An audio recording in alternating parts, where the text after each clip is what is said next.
Lumen Key 80 is my favorite budget TKL of all time, and I think I like it more than the QK80, and I think I like it more than the Frog TKL. And I know that's a very big claim, but I'm here to tell you why. So right off the bat, my favorite thing about this keyboard is the construction, the fit and finish, and the overall build quality. I have no clue what manufacturers have access to these days. It's ridiculous. The fit and finish of the board are immaculate. There is like no flaws that I could find. I mean, it rivals some of my other boards which have much more expensive price tags. The board strikes a really good balance between simplicity and complexity, and I absolutely love it. I mean, it's interesting to the eye, but it's not tacky like some other boards tend to be. I only have 2 complaints about this board, and they're closer to, honestly, nitpicks than they are actual criticisms. I think 1, we could have used a really strong branding or some kind of engraving on the bottom weight that is a little more overstated. It doesn't have to be loud or complex, just something a little more bold. I think it'll just allow the board to stand out a little bit more and have a stronger sense of identity. And second, and this is a bit of a bigger nitpick, but again, there's a bit of a trade-off here. I really wish the board had a heftier weight to it, whether it's an internal weight or an external weight. Not only would it help with the overall premium feel of the board, but it would also help with the sound department as well. So another thing that I absolutely love about this board is how it feels to type on. For the most part, it provides a softer typing experience, but it doesn't feel too flexy or too bouncy. It's just right. For me, of course. I get that this is totally personal preference, but I find that a lot of budget boards that try to provide a flexi typing experience tend to overdo it. Again, that is still personal preference, but this one does a really good job with the softer plates. Now, of course, if you want a firmer typing experience, just swap in a firmer plate and boom, you're good to go. But unfortunately, I don't think that this is the board for you if you're looking for a very stiff typing experience. It's just not gonna give it to you. But you can get pretty close. And finally, we can talk about the sound. And dude, I was so surprised by how good this board sounded.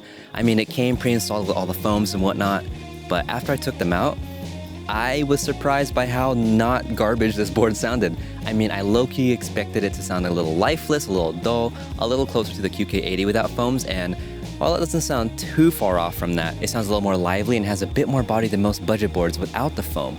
Now, of course, it's not perfect, and it could definitely use just a little more body, but at the end of the day, I think this board does perfectly fine without any kind of foam in it, and that's surprising.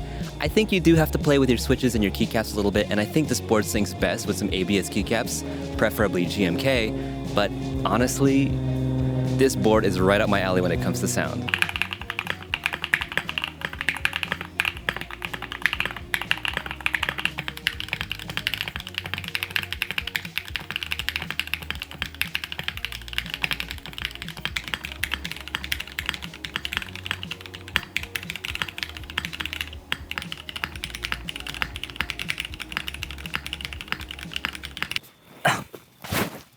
Ooh.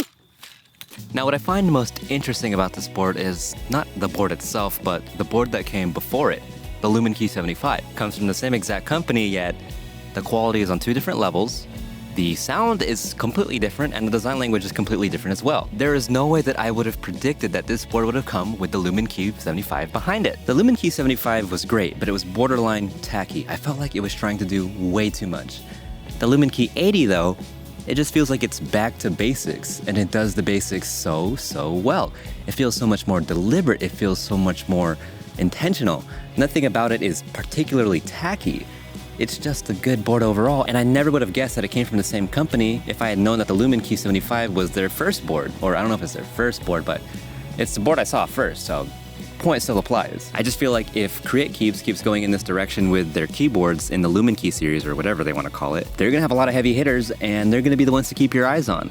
So my final verdict is that this is the board to go with if you're looking for a budget TKL. The only other boards I could recommend over this board for the price are going to be the Neo 65 and the Cycle 7. Yes, I know that they're 2 very different classes of price, but at the same time, they're still within the budget realm, and I think they're still worth considering if you're looking at this particular board.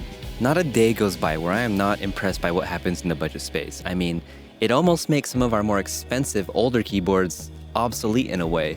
Now, of course, I don't actually mean that they're actually obsolete. It's just from a value perspective, these cheaper keyboards make so much more sense. And that's all I got for the video, guys.